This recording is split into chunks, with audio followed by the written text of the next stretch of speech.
వ్రతశాల ఇది నా యేసు నివసించశాల. దేవునికి స్తోత్రములు కలుగునుగాక, దేవునికి మహిమ కలుగునుగాక. పరిశుద్ధ గ్రంథంలో నుండి సర్వశక్తిమంతుడైనటువంటి దేవాతి దేవుడు మనకిచ్చినటువంటి మాట చదువుకుందాం. మొదటి రాజుల గ్రంథం 3వ అధ్యాయం 26వ వచనం మనం చదువుకుంటే, అక్కడ ఆయన న్యాయ తీర్పు తీర్చేటప్పుడు 2 స్త్రీలు అక్కడికి వచ్చినట్టు వ్రాయబడి ఉన్నది. అయితే ఆ 2లో ఒక్కరే సొంత తల్లి, ఒక తల్లి మోసం చేస్తూ నా కుమారుడని వస్తూ ఉన్నది.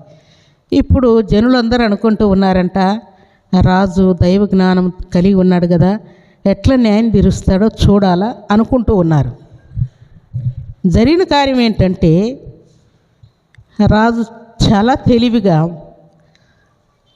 ఆమె ఈయన నా కుమారుడు అంటా ఉంది, రెండో ఆమె కూడా నా కుమారుడు అంటా ఉంది.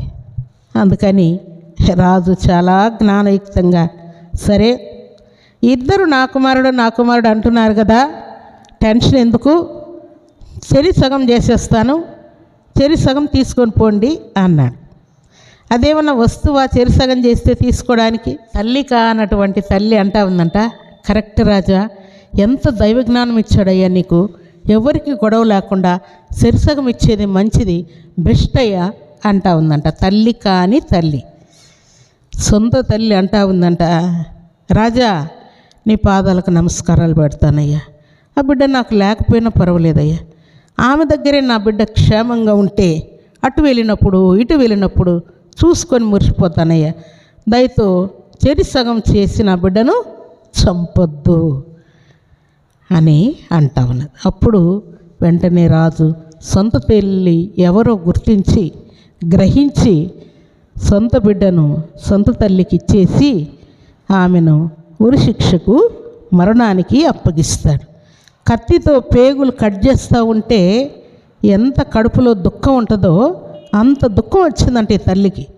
అందుకని వెంటనే లేచి సాగిలపడి, రాజా పని మాత్రం చేయొద్దు, ఆ బిడ్డ నాకు లేకపోయినా పర్వాలేదు, ఆమెకి ఇచ్చేసేయండి, ఆమె దగ్గరే సేఫ్టీగా ఉండనియండి అని చెప్తా ఉన్నాడు.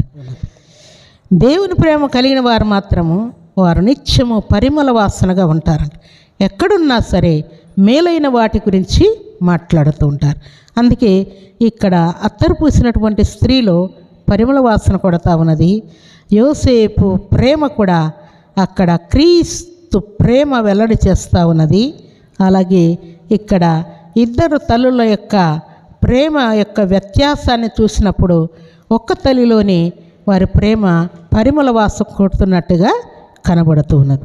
ప్రభు సన్నిధిలో చేరిన ప్రభు బిడ్డలమైన మనం ప్రేమించటానికి అవకాశం ఒక్కసారే దొరకదు ప్రియులారు, మరలా మనకు అవకాశం దొరకదు. దేవుడు అవకాశం ఇచ్చినప్పుడు ఏం చేసుకోవాలి, మనం ఆ ప్రేమను ఎవరికి చూపించాలని దేవుడు అవకాశం ఇచ్చాడో దాన్ని జాగ్రత్తగా ఆ ప్రేమను వ్యక్తం చేసి మనలో క్రీస్తు ప్రేమ ఉందని రుజువు చేసుకునే వారంగా ఉండాలి. మన వారిని మనం ప్రేమించటం అది గొప్ప కాదు ప్రియులారా. లోకస్తులు కూడా వారి మనుషుల్ని వారు ప్రేమిస్తారు, కానీ దేవుని బిడ్డల యొక్క ప్రేమ ఏంటంటే, దేవుడు లోకమంతటిని ప్రేమించినట్టుగా మనం కూడా ఆ ప్రేమ కలిగి ఉండాలని దేవుడు అవకాశం ఇస్తూ ఉన్నాడు. కొన్నిసార్లు నువ్వు ప్రేమించాలనుకున్నా కూడా నీకు ఎవ్వరూ దొరకరు. నువ్వు ప్రేమించాలనుకున్నప్పుడు, సహాయం చేయాలనుకున్నప్పుడు కుంటివారు, గుడ్డివారు, మూగవారు ఎవరు నీకు దొరకరు.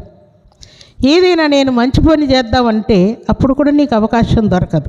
అందుకని దేవుడు అవకాశం ఇచ్చినప్పుడు ఈ ప్రేమను మనం అలసిపోకుండా వ్యక్తం చేసేవారముగా ఉండాలని దేవుడు భక్తుడైనటువంటి యోసేపును, అలాగే అత్తరు పూసినటువంటి స్త్రీని, అలాగే సొలొమోను కాలంలో ఉన్నటువంటి 2 స్త్రీలలో ఉన్నటువంటి ఒక స్త్రీని దేవుడు మనకు జ్ఞాపకం చేస్తున్నాడు. కాబట్టి ప్రేమ కలిగి ఉండటకు మనం ఏం చేయవలసి ఉన్నది, ప్రయాసపడవలసి ఉన్నది. ఈ ప్రేమ నోటి మాటతో మనం వ్యక్తం చేయొచ్చు, ఈ ప్రేమ చేతి సహాయంతో మన ప్రేమను వ్యక్తం చేయవచ్చు, బట్టలు ఇచ్చి ప్రేమను వ్యక్తం చేయొచ్చు. ఏదైనా ఇతరుల సహాయం చేత ఆదరించాలనుకుంటే కూడా అలా కూడా మన ప్రేమను వ్యక్తం చేయొచ్చు.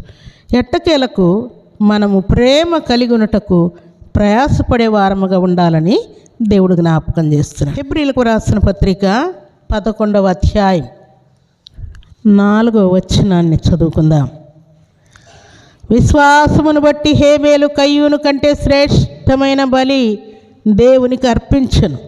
దేవుడు అతని అర్పణలను గురించి సాక్ష్యం ఇచ్చినప్పుడు అతడు ఆ విశ్వాసమును బట్టి నీతిమంతుడని సాక్ష్యము పొందెను. అతడు మృతునందియు ఆ విశ్వాసము ద్వారా మాటలాడుచున్నాడు. మనం మృతి పొందినా కూడా మన ప్రేమ ఎలాగ వెల్లడగుచున్నదో విశ్వాసము కూడా వెల్లడగుచున్నదని దేవుడు జ్ఞాపకం చేస్తున్నాడు. ఇక్కడ భక్తుడైనటువంటి హేబేలు కయ్యూను కంటే శ్రేష్టమైన బలి అర్పించినట్లు వ్రాయబడి ఉన్నది. అయితే దేవుడు ఏం చేస్తున్నాడంట, అతడు మృతి పొందాడు, కానీ ఆయన విశ్వాసాన్ని మాత్రం ఇప్పుడు మనం మాట్లాడుకుంటూ ఉన్నాం. హేబేలు యొక్క విశ్వాసమును గురించి మనం మాట్లాడుకుంటున్నాం. ఏంటి ఆయన విశ్వాసం అంటే, శ్రేష్టమైనటువంటి బలిని ఆయన దేవునికి ఇచ్చినట్టు వ్రాయబడి ఉన్నది. అందుకని దేవుడు ఆయన మృతి పొందాడు, కానీ ఆయన ఇచ్చినటువంటి బలి మాత్రం విశ్వాసముతో మనతో మాట్లాడుచున్నది అని అంటూ ఉన్నాడు. ఈ మాట నిజంగా మనం చనిపోయిన తర్వాత కూడా మన విశ్వాసం వెల్లడవుతుందా అని అంటే, భక్తుడైనటువంటి హనోకు కూడా చనిపోయాడు. చనిపోయిన తర్వాత ఆయన గురించి ఏమని మాట్లాడుకుంటున్నాం మనం చెప్పండి. దేవుడు అతన్ని తీసుకొని పోయిన కనుక అతడు లేకపోయినని వ్రాయబడింది. ఆయన వెళ్ళిపోయిన తర్వాత ఆయన గురించి ఏమని వ్రాయబడింది, ఆయన యొక్క విశ్వాసం దేవునికి చాలా ఇష్టమైందంట. మరణించిన తర్వాత ఈ కన్ను మూయబడితేనే ఆత్మీయ నేత్రాలు తెరవబడతాయి. ఈ కన్ను మూస్తేనే దేవుని యొక్క రాజ్యమును ఆయన సంగతులను మనం చూస్తాం. కానీ హనోకు అలాంటి పరిస్థితి జరగలేదు ప్రియులారు. భూలోకంలో ఆయన ఉన్నప్పటికీ ఈ కళ్ళు ఆయనకు పనిచేయట్లేదంట ప్రియులారు. లోక సంబంధమైన కళ్ళు ఆయన చూడట్లేదంట. లోక సంబంధమైన ఆలోచనలు ఆయన మైండ్ సెట్లో లేవంట. అన్ని ఆత్మ సంబంధమైన సంగతులే వింటూ ఉన్నాడు, చూస్తూ ఉన్నాడు. అట్టి పరిపూర్ణ విశ్వాసంతో సాగుతూ ఉన్నాడు. అందుకని దేవుడు, నీకు ఇక మరణం అవసరం లేదు, నాతో పాటు వచ్చేసేయని దేవుడు ఆయన్ని తీసుకుని వెళ్ళాడు. అందుకని హనోకు వెళ్ళిపోయాడు కాబట్టి హనోకు గురించి మనం మాట్లాడుకోకుండా ఊకుంటున్నామా? మాట్లాడుతున్నాం కదా. హనోకు యొక్క భక్తిని, ఆయన దేవునితో నడిచినటువంటి విధానాన్ని, ఆయనకు దేవునికి ఉన్నటువంటి సరైనటువంటి సంబంధాన్ని మనం మాట్లాడుకుంటూ ఉన్నాం.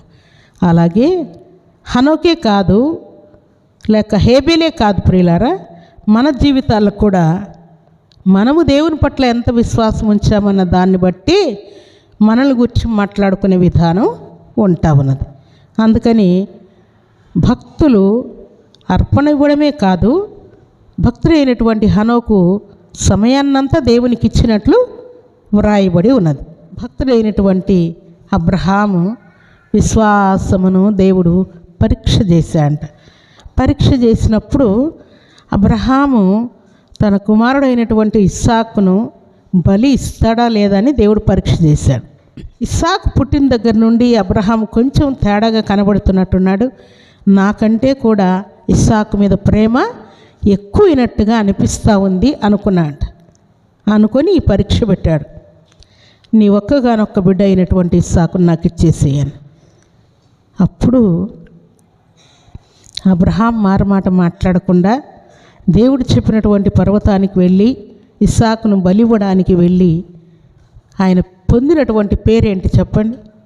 బలి అయిపోయింది. దేవుడు ఇస్సాకును చంపొద్దన్నాడు. పక్కన గొర్రెపిల్ల ఉంది, దాన్ని వధించు అన్నాడు. నీ కుమారుడు నీవు ఇంటికి వెళ్ళండి అని చెప్పాడు. అప్పుడు దేవుడు ఒక మంచి మాట అబ్రహాముతో అంటాడు. ఇస్సాకును బలి ఇవ్వకపోతే అబ్రహాముకి ఈ పేరు వచ్చేది కాదేమో. విశ్వాసులకు తండ్రివి, ఇందు మూలముగా నీవు నాకు భయపడుతున్నావని నాకు అర్థమైంది. ఇక మీదట నీవు ఏమై ఉన్నావంటున్నాడు? విశ్వాసులందరికీ తండ్రి. భూమి మీద ఎంతమంది విశ్వాసులు ఉన్నారో వారందరికీ కూడా తండ్రివి నీవే. దేవునికి స్తోత్రములు కలుగునుగాక, దేవునికి మహిమ కలుగునుగాక.